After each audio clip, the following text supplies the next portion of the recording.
fake to him. Whitlow rolling right on a keeper. Up across the 15. Cuts left at the 20. Lots of room at the 30. Headed to the near sideline. One man to beat. Makes the move at midfield. Coming to the near side at the 30.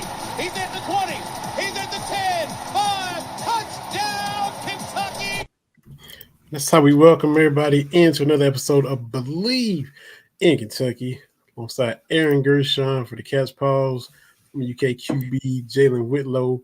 My name is Vandy Hardy, coming to y'all courtesy of the Believe Podcast Network. You can get this podcast everywhere you get your podcasts, Apple Podcasts, Spotify. You can watch us live right now on Twitter, YouTube, Facebook, and you can also get rewarded for watching us because we partnered up with the Autograph app. We'll tell y'all that right off the jump. Michelle Morton, Jalen, she bought your book. Listening to us a couple weeks ago, I'll call her out because I think this is just for her. She listens to more podcasts and content than anybody. Like, UK stuff. She listens to everything. She'll re-listen to episodes of the podcast. So, like, Michelle, you can listen to this podcast in the Autograph app and get rewarded for doing so. Autograph was co-founded by Tom Brady and redefined the fan experience by letting users earn points for the acts of fandom they take every day, like listening to this show, which we appreciate. The Autograph Fandom app gives you access to all your favorite Kentucky content in one place and offers rewards like tickets, exclusive merchandise, and more. You're already listening to our show, but now you can earn points and get rewarded for it. Go to the Apple App Store and search for Autograph Fandom Rewarded and download it for free using today's referral code Believe Kentucky, BLEAV Kentucky. The link in the code will also be in the podcast description when we put it up on all the podcast platforms. So check out the Autograph app. If you follow us on Twitter, you've seen us tweeting about it and put it on our social media as well. AG, man, you back from Nashville. It was a get-right game. Glad to see Vandy on the schedule when they were there, and now you just gotta stay right? Yeah, thank God for that, right? Vandy is brutal this year, and you feel bad for them any other night, but Kentucky really just needed a night to feel good about and get some things going, and they did that. And, this whole stretch, the offenses stayed what it is, man, which is elite. They make shots. Their tempo is awesome. They're exciting, and last night was a culmination of all that. I mean, 15 for 26 from three, 12 dunks, and had guys. I think the more important thing was, Justin Edwards had his best game of the season. Got to have some good stuff with Jordan Burks, see what he can do a little bit. Isevich, Big Z, did some good things. Also fouled out really quick. He's just electric, man. He's so much fun. He does everything quick. He does everything quick. I want him on the court more selfishly, and but nah, it was a good win all around. There's not much to write home about other than the offense was great. They had different guys contributing, but defensively, they ran into the right team, because I'll tell you what, there were a lot of open shots for Vandy to take, and they could not hit them because they're not a good basketball team. It's crazy that not everyone is just world beaters against Kentucky. Teams actually do shoot their average, but they needed to get right night. I mean, obviously the two losses that were, the Florida game was just heartbreaking and preventable, man. I mean, we didn't get to talk about it, but not fouling up three is just ridiculous. I'll never understand that. Not even calling a timeout with 3 seconds left to draw something up, missed opportunities there, and then just getting, not staying attached to the three shooter who was killing you all game.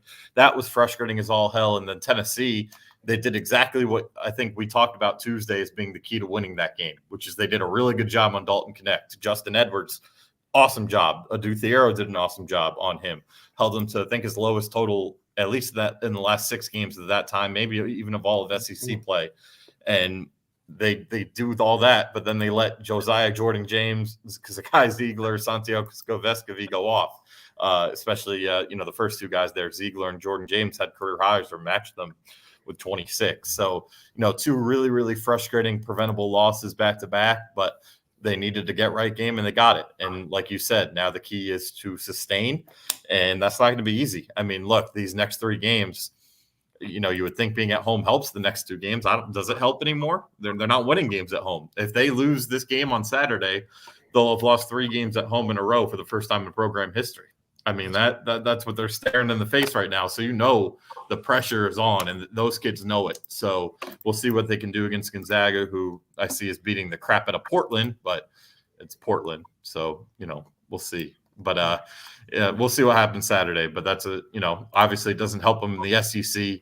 But it would be huge to go out there and get a win Saturday against the Gonzaga team. That for now would be a quad 1 win. Right. And Gonzaga could use what? I mean, that would just bump their resume if they were. They don't have a quad 1 yet. Kentucky. Yeah. So they're going to come in and try their best to get it. I'm with you on all the stuff about, offensively, with 6 losses and 5 of them you scored over 80, and 3 of them you scored over 90. So it's just.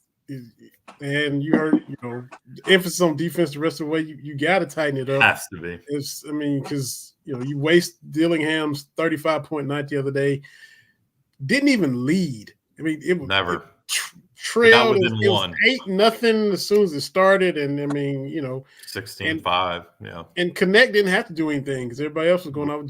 James and Vescovi, they hadn't hooped and had a game worth anything in a while. No. And everyone's going to, and Cal does it too. He's guilty of it, obviously. Oh, they shoot out of our minds against us. And the next game, they go 0 for 7. You leave them wide open. Yeah, they're going to go off. Like these are high-level college basketball players, man. And all 3 of those guys, Vescovi and Jordan James, are 5th-year seniors. They're going to take advantage of open looks. Ziegler's a junior who's played a ton of ball. He's going to take advantage of open looks. And you just gotta stay attached. I mean, it's just unacceptable, the 3-point defense. And I get they're going to give up more points than your average team because of how they play and how fast they play. So like giving up 77 to Vanderbilt, I'm okay with that. I understand Vanderbilt's average is like 64, but you give them more possessions, they're going to score. Vanderbilt took 62 shots. They made 22. Like that, you could live with that. But still, they made 11 threes. I mean, the Calipari record for threes in the game is 17. They hit 11. Like that's not too far off that. So, they got to really tighten up the 3-point defense. They really got to, I thought they did a better job on the inbounds passes yesterday. They played some zone on those, which is what everyone does. Did some better things defensively, but I want to see it against a quality offense. And the good news is, I believe the next 3 teams they play, being Gonzaga, Ole Miss, and Auburn, are all either in like the top 15 or top 20 in offensive efficiency. Auburn is destroying Alabama right now too. It's 91. That's a hard place. 4 minutes to go. That might be the hardest place to play in the SEC right now. Not taking anything away from Tennessee, Arkansas, even Kentucky on a big night. Auburn, that place it's not that big, but it's sold out. It's loud, and Alabama just beat them in Tuscaloosa. I think while we were recording this exactly 2 weeks ago today. Last time I was here doing one at iHeart. So good for Auburn, and that's gonna be a hell of a challenge Kentucky has when they go out there. But yeah, again, they play. Let's see. You got Auburn is number 13 in the country in offensive efficiency. I assume that'll go up after tonight. Gonzaga is number 28, and then Ole Miss. I'm going to find them. They are 30th. So yeah, 3 top 30 efficient offenses back to back here coming up, and you got to get things tightened up, man. Yeah, and they put out all the stops. They got Charles Barkley in the house on the broadcast. I mean, he's stopped by and got on the set with Jimmy Dykes and all. He'll be there again next Saturday. You can put it in the bank. Jalen, man, like when Kentucky, struggling against Florida and Tennessee and the games you should have won. You get a team that you're better than in Vanderbilt. You beat them down. You coach. No doubt you know your team, you know your personnel. You talked about coaching against Travis Hunter. You knew that your team was outmatched that night. You talked about how he kind of dominated and there wasn't nothing y'all could do with him. As a coach, you know what you have. You know what they have. Say you're struggling, you have a get-right game, and you wear a team out on a Friday night. The offense is clicking. Y'all win 53-10 or whatever. Going forward, how do you maintain that when you know the competition is going to get better again? You're not going to be playing at Vanderbilt for Georgia high school students in football every night? How do you maintain it and try to stay right when you know you're playing tough competition? Yeah, I'm always, as a coach, just worried about us. I always feel like I know what we have and I know what our capabilities and potential could be. So it's our expectation to play up to that every week, no matter who we playing, Travis Hunter or who else. So that's how most good coaches see it. That's how I was trained to see it. Don't be able to, don't have the ability to peak and valley with the competition that you're playing. You have to play up to a standard. As we know, Kentucky basketball is a blue blood. There's a standard there, and the reality is they are the most exciting on offense that we've seen since I don't know when. However, but we know that there's going to be a lot of disappointed people because if they don't improve on defense, they're not going anywhere. So I think Calipari and those, not many veterans on the team at all, but, those young men on the team got to be able to say, hey, let's kind of take a step back and look at this thing from 1,000-foot view. What's our issue? Why are we dominant and super athletic and fast on offense, but we can't stay in front of people? We can't latch on to people on defense. Mm-hmm. That's just a mentality. That's a mindset. Like I said, man, we know who we are. We know what we have. We know the capabilities. We know our potential. We know our ceiling, and our job is to play to that ceiling every single day because that's our expectation. No matter if we're playing LeBron James or Josiah James, the standard is the standard every time we go out. So, there's no excuses to that. Like I said, there's no excuses. It don't matter who you're playing. Yes, the better teams that you play, yes, a team like Tennessee is going to hit some shots, right? Just make sure you contest them. A team like, you play Auburn, they're going to hit some shots. They're going to make some plays. Gonzaga's going to make some plays. It's just like in football when you play Louisville in a rivalry game or you play Tennessee, Tennessee may hit you for that big bomb down the field one time, right? But the standard is still going to stay the standard. How are you going to bounce back from that? And our job is to not allow that to happen again. So you can live with teams beating you and making contested plays, but you cannot leave shooters open. So that's the thing that they got to find out, kind of what that is. The standard is the standard, man. You're at Kentucky, you're expected to play great basketball, offense and defense. So I'm sure Calipari wouldn't want to have it any other way. You wouldn't want to coach at a program who don't have expectations. So you're at a program with expectations. So, how do you get your players to not really view outsiders' expectations, but view the standard in what you have in the building, right? And that expectation is higher than anybody else's. So find a way to get your team to play to that expectation, that standard every time they walk on the court. Win, lose, or draw, it's visible when you see that, right? It was a few years ago. Maybe it's the Final Four loss Kentucky had. And what year was that? 14? Wisconsin? Yeah. 15. 15. It was visible that, okay, Wisconsin they have a good team. They have great players. They are very well coached. They beat us that night. But that Kentucky had their best foot forward, right? Playing tight defense, hitting shots when they needed to hit them, playing great basketball, being extremely clutch. But Wisconsin was just better that night. It is what it is. But you can't live with the opposite. You can't live with when you have the talent and you can play to that standard.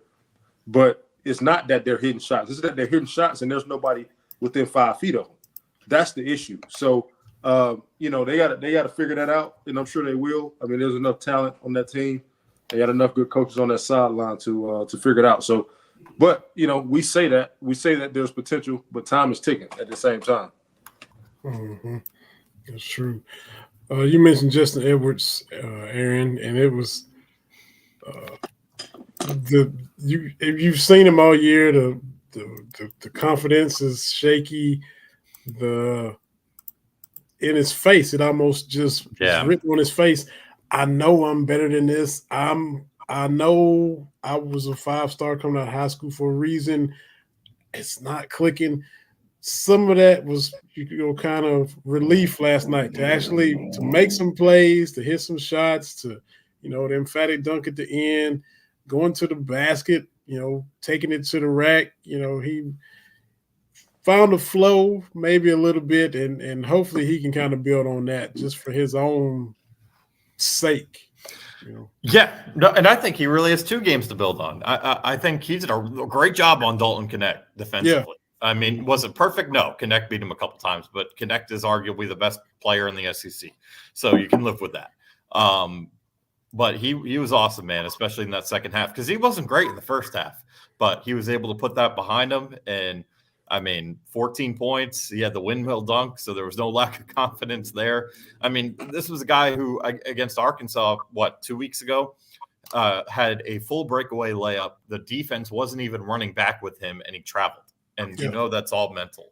And, in this game, he has the confidence to go up and windmill that thing. So really impressive. I mean, if they could just unlock half of what they expected him to be, that would be huge for this team. So I was absolutely really happy for him. And it does feel like he's finally starting to turn that corner. And, with the talent he has and, obviously the pedigree coming in as a top prospect, the number 1 guy in this number 1 class, it's good to finally see some things fall his way and some confidence being built there. And again, Jordan Burks, that was awesome for him last night too. Yeah. And we'll see how that man, Cal's got decisions to make with this rotation, man. It is it's a good problem to have because you have a lot of good basketball players, but the continuity is really, really important to gain. And look, I don't know when they're going to get their guys back. I think there's a chance DJ Wagner is ahead of Trey Mitchell from what I've heard a little bit. Trey's really hurting right now. I wouldn't be surprised if he shut down a week or two. So that's going to give Jordan Burks a chance to play a little bit, I would think. I think it's going to give Justin Edwards more of a chance. I mean, he only still played 20 minutes last night. So maybe he goes up to 23, 25 again. Maybe he'll play a little more. So, it'll lead to some opportunities, but at some point you want to gain some continuity. And if he finally gets 11 guys, I don't know how he's going to make it work, but Jordan Burks has entered the conversation for sure. And Justin has as well, because Justin, it seemed like they were, maybe it really was the injury. I don't know, but it did feel like for a couple games there that they were going to start phasing him out a little bit just because the production wasn't there. But the way he played last night, man, you can't take him off the floor. And, make me play you. Cal says that all the time. And what did he say last night? If you don't dive at a ball, I'm taking you out. And he said, I don't care who you are, we're gonna something to that effect. I don't know if he's talking about playing defense or something like that. But the fact that 70%, according to him, of the focus is going to be on defense the rest of the way, and if that gets you 8 to 10% better in the game, that's all they need with the way they can score the ball. Right. That they really just need to get 10 to 15% better. I truly believe that. Again, they're going to give up points because they score quickly, right? They want to score in the first 5 to 7 seconds of the shot clock. So again, what did Vanderbilt have last night? 62 shots. They're going to score. You would hope they'll score 77, right? Or else they're really, really bad, which they're really bad, but whatever. So it comes down to that though, man, like you said, and they're going to, I like the quote that Cal had that 70% of their focus the rest of the year is going to be on defense. He knows how good this offense is.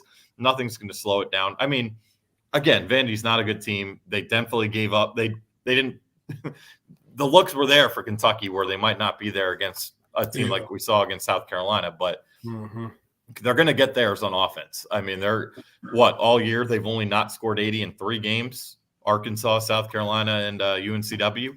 So the offense is going to be there pretty much every night. If you could just get a little bit more on defense, you're going to win these games. I mean, that game against Tennessee, if you could cut one of the two, Ziegler, Josiah James, in half, you win that game. And then the Florida game, if you just stay attached to Walter Clayton for one more possession, you win that game. So, they're not far off. That's why, have I lost some confidence in this team reaching the Final Four? Yeah, because I think their defense is a real issue, and I'm not sure it's ever going to get to the point where they're going to be able to win 5 to 6 games in a row in March. But I'm not giving up on this team until they're out, just because they can score 100 any given night and score 90 every given night. The problem is they're still losing when they give up 90 sometimes, or when they score 90. Mm-hmm. Yeah, and that's just you can't do that. You just and he knows that, they know it, but that's why they gotta tweak it and tighten it up, and they'll be in 10-15% better. 4 or 5 stops, that's 10 points, 10 points. Then that's Yeah, I mean, what that would really, again, with this offense, that would really be all you need. And you're gonna have games where it's gonna be over that, and it's gonna frustrate the heck out of you. Like, do we really think they're holding Alabama to like 90 when they play that offense in a couple of weeks? But yeah, no, they're not. They just got to get marginally better, and they'll give themselves a chance to win almost every game. Absolutely. We have to switch it to football too, but first, man, Aaron, if you you was taking it the other day because you just flipped all the media off at the oh my god at the ceremony, man. I was like, Vandy Griff off. You just flipped. I was like, the picture just caught you at the right time. Yeah, that was funny, man. I was that was actually hilarious. That was really funny. But I like, as chances would have it, I bumped into Brock at a local establishment over the weekend, so I let him know I was not flipping him off. So we're cool there. But no, that was pretty damn funny. Yeah, it was. And he let us know he wasn't going anywhere, even though the coordinator is. So yeah, so far so good on that front. And we'll get into it in a second here, but this is gonna be a big spring ball. And I'm not saying like Brock Vandegrift's going anywhere. I think he's committed. I think I think all the new transfers are pretty much set in stone. But man, like, now that everyone can leave at any given time, they really got to have a good spring, and whoever they bring to. And we'll go over some names, I'm sure, but whoever they bring in as the next offensive coordinator, they got to make some people happy, because if it goes poorly, these guys can go up and leave. And luckily they didn't have that mass exodus when Scangarello was here, so he did a good enough job in the spring to build some confidence in guys. And whoever the next guy is going to have to do that and better. I'm trying to play around with some video. I'm not good, but maybe if we get to the point, Jalen, you watch all this film, you got players you want to have film on, maybe we can share the film on here or something. But what was Liam's exact quote, Aaron? He's wanted to put roots down here in Lexington. Yeah, he said, putting roots down. He said he never. I'll pull it up here in a second. It's a frustrating situation, man. And I think we've talked about it on here before. I've always gotten the sense that Liam has wanted to be an NFL guy. I just think, and you kind of saw at the end of the year, and Jalen, I know you listened to those press conferences too, man, where he was talking about the lack of leadership and needing to find leadership and the lack of accountability. And it just felt like he missed being around pros. And look at Jeff Halfley at Boston College. Dude's the head coach of a Power 5 team. They've been to a bowl, 2 or 3 times in his tenure. The guy leaves, takes a half of his salary to go to be the defensive coordinator of the Packers. Guys want out of college football. They don't want to be GMs. They want to be coaches. So I always kind of felt that was going to hurt Kentucky at some point. But, it is a tough look when you have quotes like you were pointing out there, Vinny, about, not wanting to leave. Let's see. Let's pull this up real quick. Here we go. We truly did not want to leave Lexington, and the opportunity to come back and be around these players, have an impact on young people's lives, was ultimately the decision to come back and do this at a high level. Couldn't be more thankful. So you had that one. And then the roots quote you were talking about. I just want to go somewhere, make a real impact, plant some roots, be for a little bit, be somewhere for a few years, at least that you feel really good about. So he went against everything he said. He said the Bucs job was a no-brainer. Look, it's frustrating. I can see why fans are annoyed with him, and he's done it twice now. So at this point, that it's been burnt. The bridge is burnt. This is never going to be a marriage again. But I do understand it for Liam, man. The NFL is a more desirable coaching position right now with all the change in college football. I'm not going to kill Liam for that. We can debate the Mark Stoops stuff in a second, maybe if he has a lot to do with it. Jalen would have really good insight on just how involved he is with the offense, but I'm not going to kill Mark Stoops for it either, because I am very confident he just wanted to be in the NFL. I don't think it's anything. Sometimes it's a lot more simple than the crowd and the social media crowd wants to make it out to be. I think this was a guy who wanted to get back to the NFL. The Bucs are coming off a playoff win. They have a Hall of Fame receiver. They have a borderline Hall of Fame receiver. They have a quarterback that Liam knows. It made too much sense. And I think he would have gone to Chicago too, but Tampa made even more sense.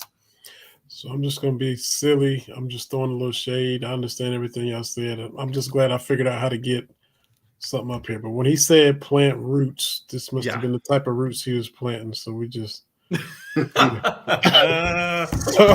I'm just saying, look, man. Oh, you're right. That's frustrating as all hell, man. It really is. He tumbleweeded on down to Tampa. That's all I'm saying. And did you watch his press conference yesterday? He said he was watching Bucs tape on a recruiting trip. I'm sure Mark Stoops, Vince Marrow and co. loved to hear that one. Oh boy. Yeah, Mm-hmm. Yeah, he, like you said, you can tell. I mean, he's an NFL guy. I think the straw that broke the camel's back was when he was instructed to make sure the offense is moving faster. You remember towards the end of the season, in bowl season, he had those press conferences and they were like, yeah, we need to go more to a spread type. Yeah. And play with more tempo, more college style-ish, type of offense. And I think he doesn't want to do that. And I can tell that he didn't want to do that when he said it. And I don't blame him. I mean, he feel like he's had success doing his thing and he wants to do his thing. However, sometimes you got to change and adapt. To be honest with you, a lot of players nowadays just think about the lifestyle that they live. Now, I mean, you're watching 3 and 4 second videos everywhere. Attention span is a lot shorter. Nobody wants a 12-word play call. No 18, 19, 20-year-old young man wants a 12-word play call, and we're snapping the ball with 2 seconds left on the play clock every time we go out. That is boring. It is extremely boring. Nobody wants to see that. And, if Stoops tell you that needs to change, then it has gotten to a point to where it's bad. Because he is a conservative type of guy when it comes to offensive football. It is what it is. Everybody knows that. That's not a shot. That's just the truth. However, I do believe that Liam always wanted to be an NFL offensive coordinator, maybe a head coach sometime. And I also think that, that when we talked about kind of the straw that broke the camel's back, and you have to consider, and I even see ex-Kentucky players saying this on social media, you have to consider the fact that maybe these coordinators are getting in there and they're not having as much creative control as they would want to have over the offense, or much control on game day, right? Calling the plays that they want to call. So that's a problem because, whoever you hire is going to want that freedom. Especially guys that you want to hire somebody who's good. They feel like they have a good thing going. They're going to want freedom to do their thing. So, is that what's really going on? If I had to guess, yes, there was a little bit of that going on. As a matter of fact, we know it is.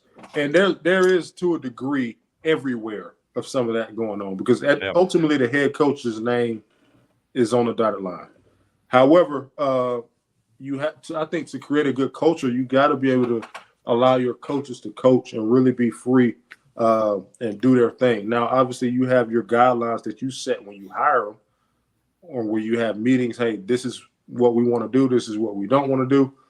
But you got to let guys fly, man. You got to let them do it. So, we'll see. That I think the Liam thing leaving, and we talked about this for multiple Wednesdays in a row. We said, hey, don't be surprised when you wake up, you check your phone, and he's taking a job in the NFL. We saw it coming. You can see it from a mile away. Oh yeah, he wanted to get out of there. And as soon as that Bears interview came up, I knew it was heading this way. And the fact, what was really telling was he was willing to go to Ohio State. That if that was true, that was really kind of telling to me. Now, however, we know Ohio State is a blue blood. That's like a guy leaving. Yeah. That's like a guy leaving. Whatever, Texas A&M in basketball or Georgia, and wanting to come coach at Kentucky. Kentucky's a blue blood. You should want to come coach at Kentucky. Guys leave. That's why Wolford left Kentucky and went and coached at Alabama. That's a step up. Let's call a spade a spade. However, you don't want to see your coordinator at Kentucky leave to go take another college job. If you leave, you better be leaving to go take an NFL job. So he left and took an NFL job. So, that's just the reality, man. And like I said, I think a lot of pressure is on the program now to hire a guy that's going to be able to stay for years to come. You need a guy that's going to be planted there for 3 or 4, maybe 5 years for the health of your program.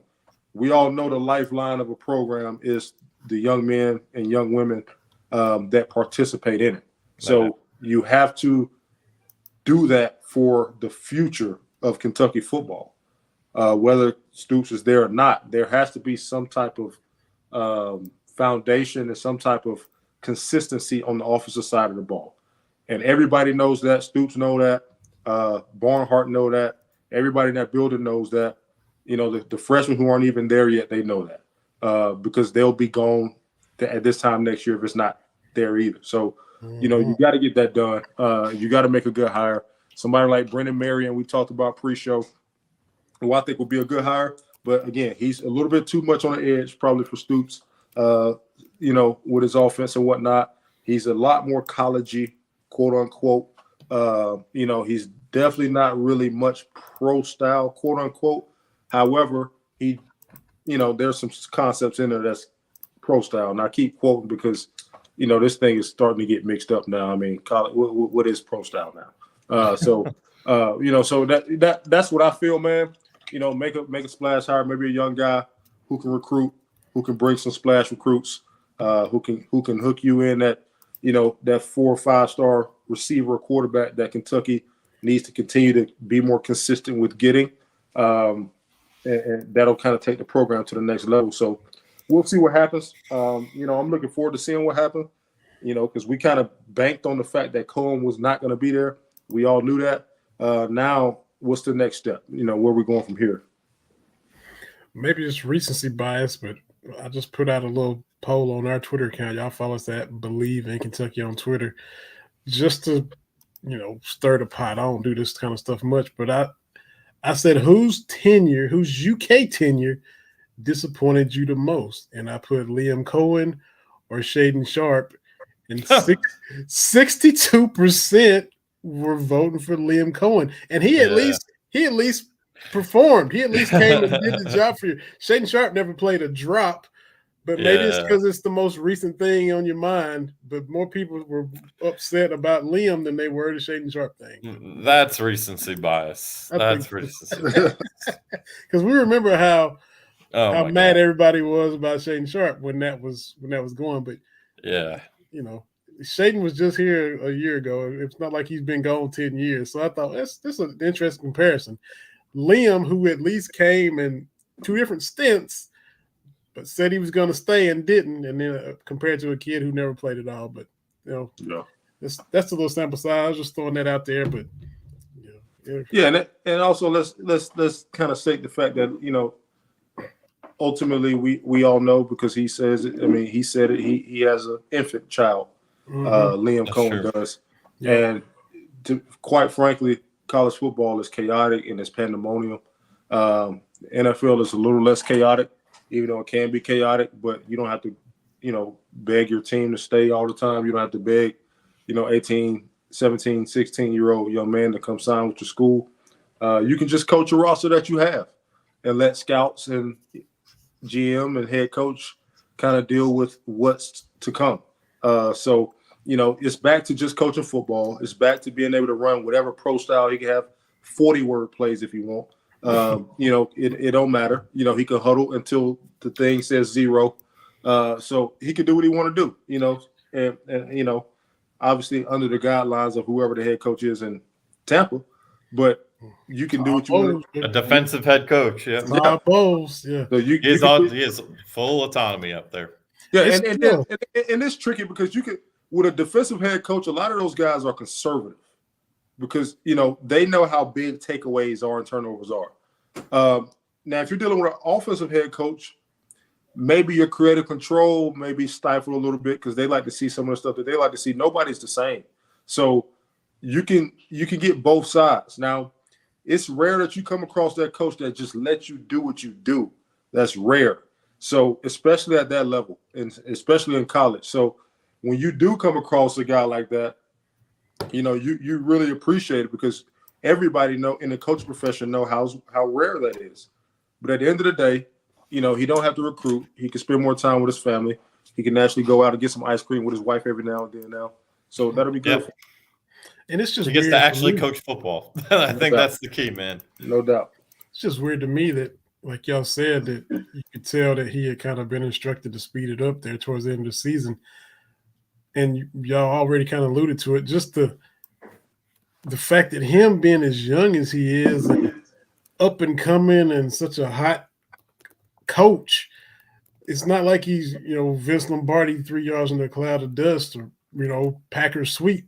So to be such a young guy, it's still just a little shocking to say that he would have to be told or kind of nudged to do that. And like you kind of brought out, Jalen, kind of setting his ways to where he doesn't want to, but yet you're only like 36, 37 years old or whatever. And yeah, that's weird. Yeah, I just think it all depends on how you were brought up in the profession too. Like, some guys played in that type of system. They GA'd in that type of system. They coached under guys in that type of system. And truth be told, Sean McVay with the Rams, they move faster than Kentucky on offense. Right. He'll throw in some tempo. He'll sugar huddle, motor huddle, whatever you want to call it, break the huddle fast, not the ball. So they'll play with different tempos. But and it's weird because Kentucky played with a lot more tempo Liam's first time around with Levis in 21. They played, now they weren't super fast, but they sprinkled in tempo here and there and was able to change speeds. But, like I said, it's some coaches I know coaches who are close to my style who like that, my age who like that style. Maybe actually a year, I got a friend who liked that style, who, and they like the methodical, run the ball. And that style works. Yeah. However, I think you have to be a little bit more, what's the word? You got to, it's like throwing a football. The less air you throw the ball with, the less time your receiver have to adjust downfield. It's the same thing coaching, right? The slower you are, the more perfect you have to be in everything else because defenses be able to get a real, grasp. They can catch a rhythm. And now you're calling stuff at the line. A lot of times you're making checks, and they eventually catch on to the lingo as well. Mm-hmm. So, and it's easier to line up to your formations when you're moving slow. So, again, that style works. However, I think we're living in a day and age now where, you don't always have to be Tennessee speed. You can slow it down and you can switch it up, but, you got to be able to, make it exciting, for people. And, I just remember during those games seeing some of the fans complain about it, and I would every now and then click on that fan page, and that fan, no disrespect, is probably, a lot older than, some of us put together. So that says a lot, man. That really does. So, you got to bring an exciting style. Your players got to love, playing in the offense. That's always the goal. They got to have fun in it. And, sometimes, at times I'm not sure if that was the case.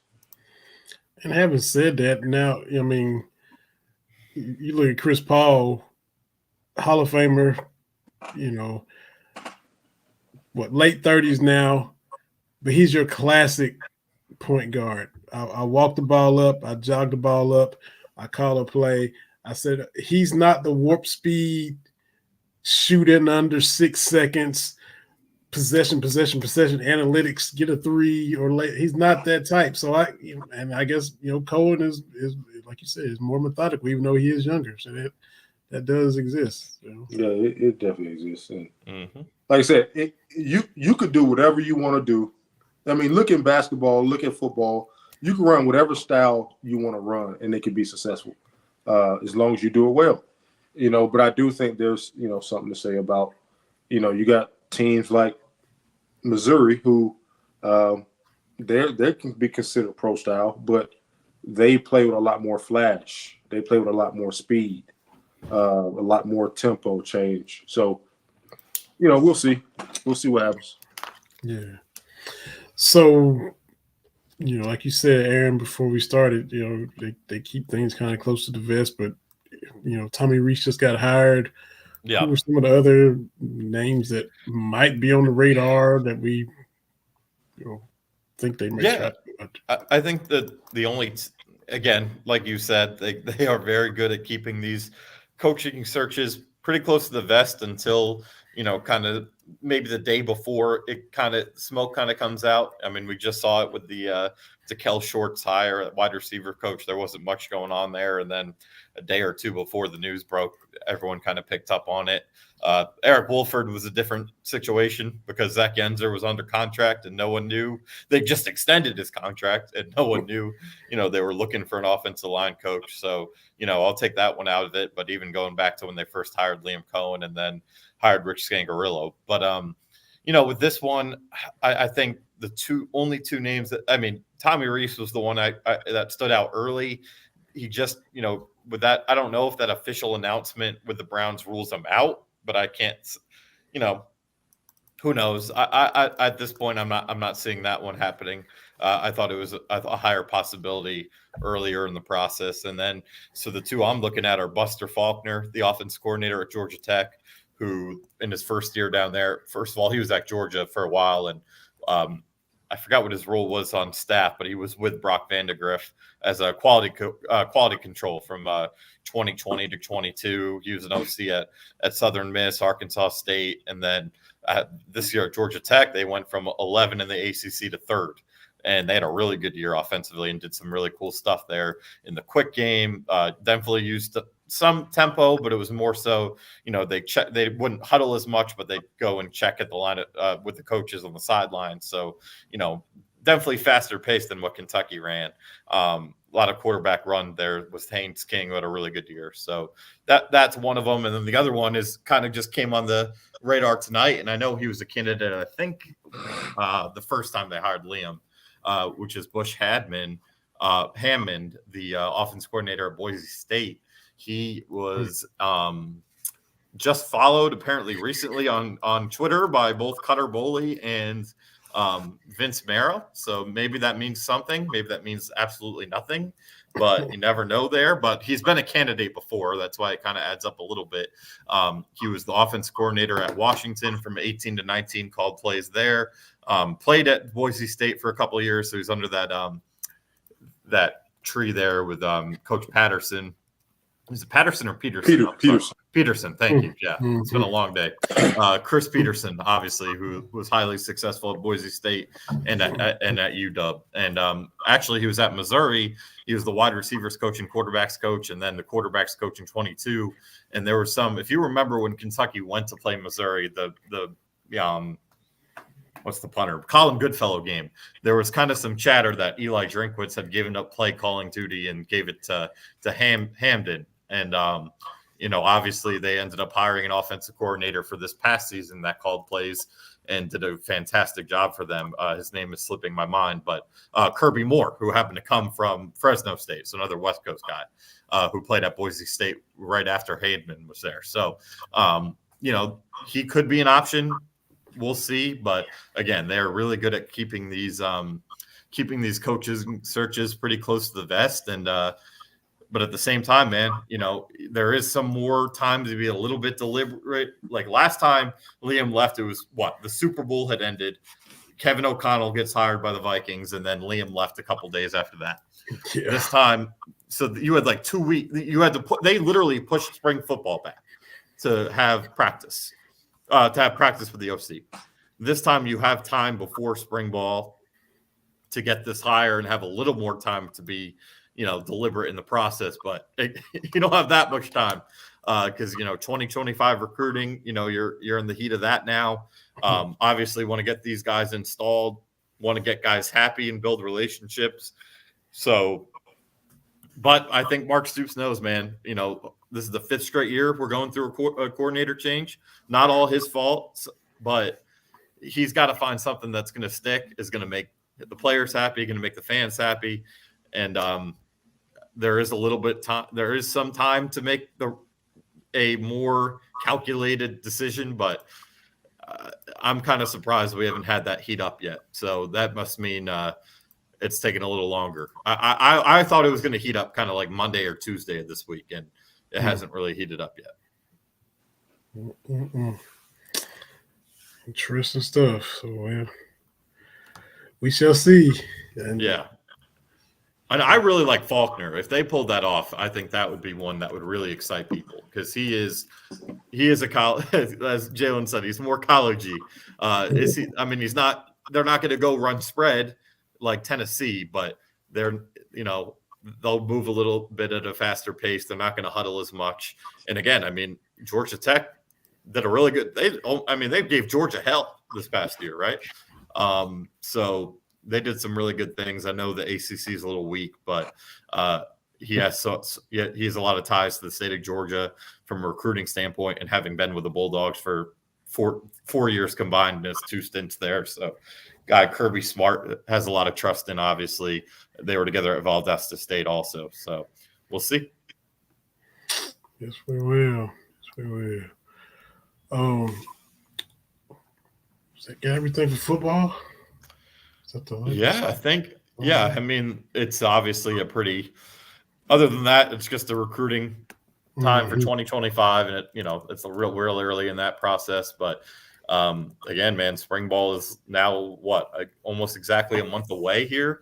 So I mean, I was just about to ask, when was spring ball starting? Yeah, it should usually it's the 1st or 2nd week of March. So we're right around a month out, whether it's a little more or a little less than a month out.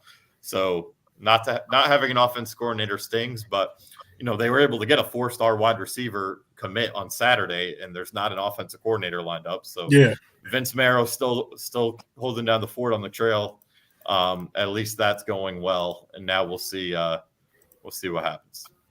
Yeah. Who keeps up with who follows who on Twitter? Who notifies? I mean, it was on our message board, or else I would have had no clue. And then, I would have had no clue. Okay. And And like you said, it might be something, it might be nothing, but I just wonder who even. In this day and age, man, it seems to mean something. I mean, when it comes to the transfer portal, I remember last year when people were like, "Oh, Devin Leary," I'm like, "Devin Leary is like the top-ranked guy. I would think he's going to use what's the word I'm looking for? I don't even know. I thought he was going to go to Auburn or somewhere else, and then I saw he's following all of UK's roster. It was like, maybe this is happening. So again, it may mean something, it may mean nothing. Yeah, guys that follow certain people or take all of their stuff down or unfollow there's carries a little more weight than you think sometimes. Yeah, one way or the other. Yeah, who knows, man? And again, hopefully we'll have something about this in the next hopefully in the next week at max. I would hope by the end of this week, but at this rate, the way it's going, I don't think it'll be the end of this week. Yeah, I wish I could be like a fly on the wall. I mean, we know that they are having throwing sessions, that are player led.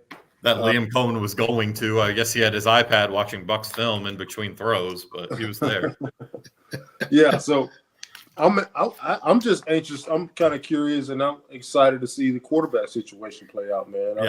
I want to see, Cutter Boley throw it. I want to see those guys throw it. I wish I could see it in person, man, and see how that thing going and how Vandegrift is throwing it. I think Vandegrift was a guy that they need to run a little bit too.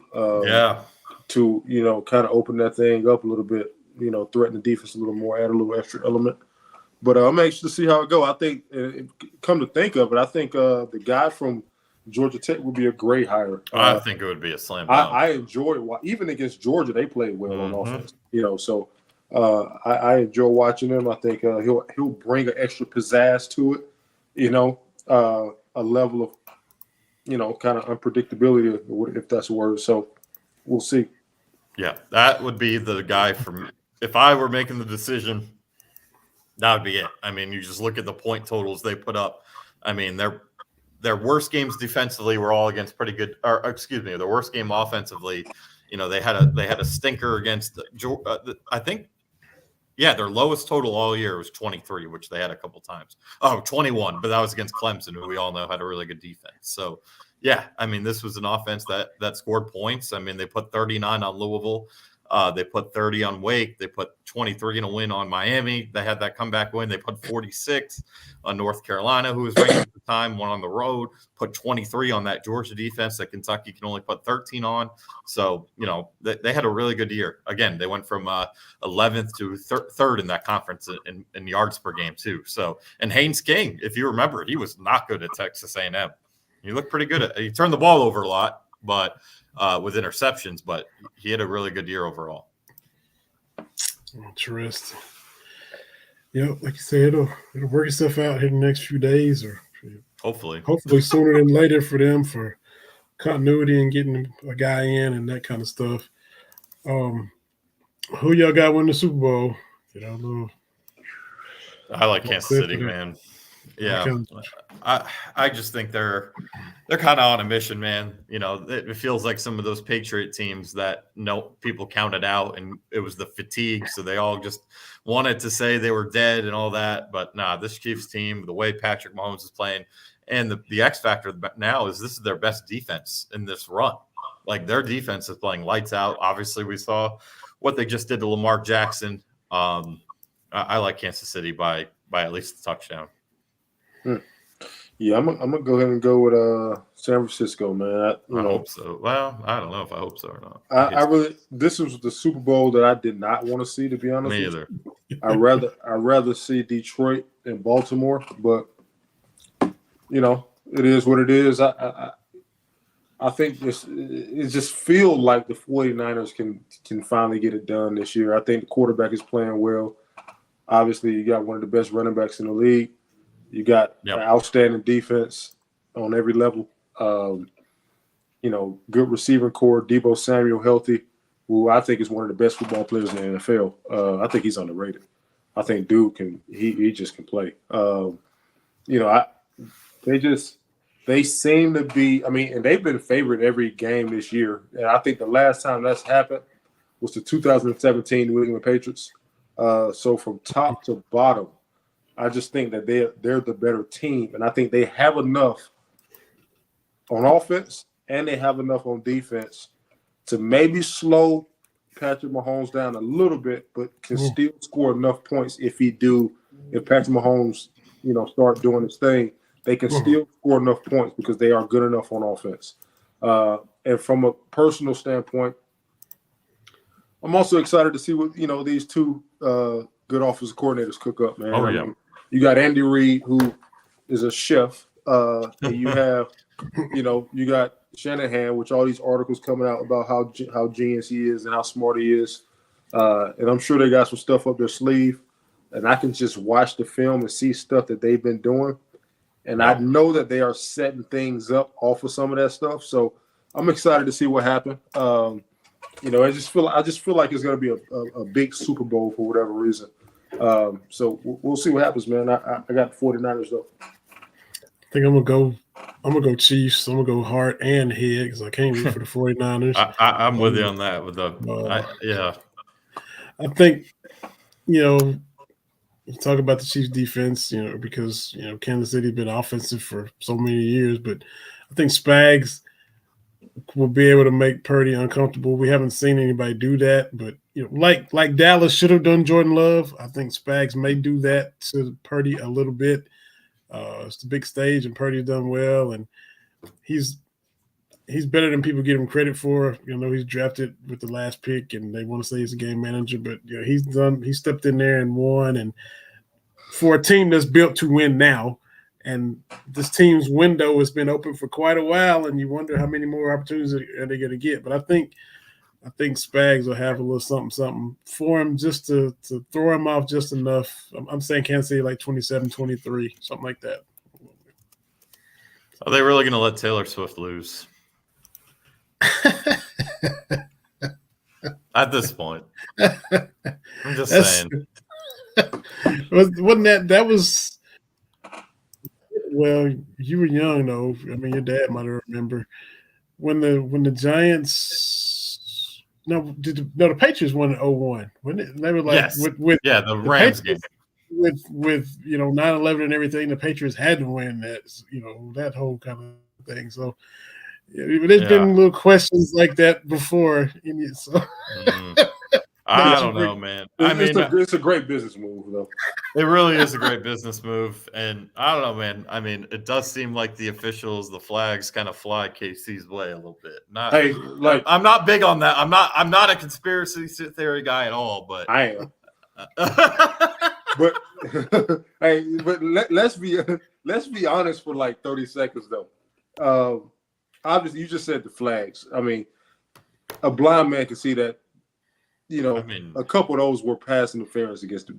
The one on what's his OBJ, man.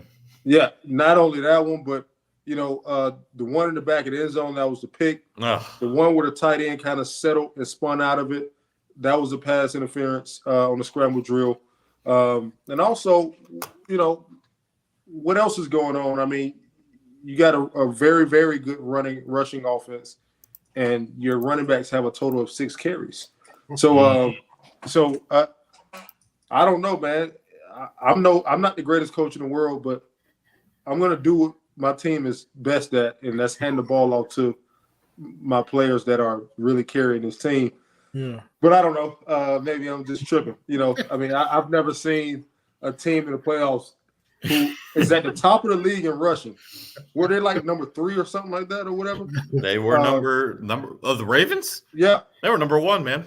Yeah. Oh, I thought 49ers was first or whatever. Okay. Maybe you're right. Yeah. Yeah. But let's say number 6. Okay. And you give the ball to your running backs a total of 6 times. Oh man. Like can anybody not look? I am a conspiracy theorist, so I don't care what nobody think out there. Live with it. It like come on, like somebody please explain that to me. Somebody please explain that to me. Like it don't. And then I see so many people on social media trying to rationalize it. They're saying, "Well, Kansas City wasn't going to be ready for the passing game." Who cares what Kansas City is ready for? We have a top 5 rushing offense in the NFL, the National Football League, and you hand the ball off to your running back a total of 6 times. One of those backs should have got 10 carries alone, just one of them. You hand it off to him 6 times. So that's what I'm saying. I never trusted the NFL as a kid. So to be honest with you, so let's just keep a spade a spade. I just don't trust it. Like I mean, I can't really put a lot of trust in something that, we know there was 3 blatant pass interference calls that weren't called. And, one of these offensive coordinators who's supposed to be one of the best in the world is the top rushing offense in the league, and his running backs has a total of 6 carries. So if anybody can rationalize that to me, I would love to hear it. So DM me, call, text, FaceTime. I want to hear it. That's right. Please. That's right. Get in Jalen's DMs. We talked about it before at different shows. So send him your thoughts. Please send me those thoughts because I want to learn. And y'all jump in the comments next week too. We got comments available. We'll get your comments on the screen and whatever questions y'all have. But been another fun episode, and appreciate all the insights. And we'll be back talking Cats Gonzaga, hopeful OC hire, Super Bowl, all that stuff. Cats be heading to Auburn this time next week, looking at a tough venue. We just saw what they did or doing to Alabama. So the schedule's toughening up. It's You get Vandy getting home, but it's going to be a lot of tough games in between now and then. So yeah, it really will. Their schedule is it's a it's a gauntlet, man. I mean, outside of those Vandy and Arkansas games at home, Alabama coming in here. You said Auburn, Ole Miss, Gonzaga. Going to LSU won't be easy. They're about 500 in the league, so I'm sure they'll have a great crowd that night. Going to Mississippi State, they've been winning big at home every game. It feels like so. We'll see, man. We'll see. Big game Saturday. And we'll be here to talk about it all on Believe in Kentucky. For Jalen and Aaron, it's Vinny. See y'all next time. Everybody be safe. Another episode of Believe in Kentucky. We'll holler at y'all later.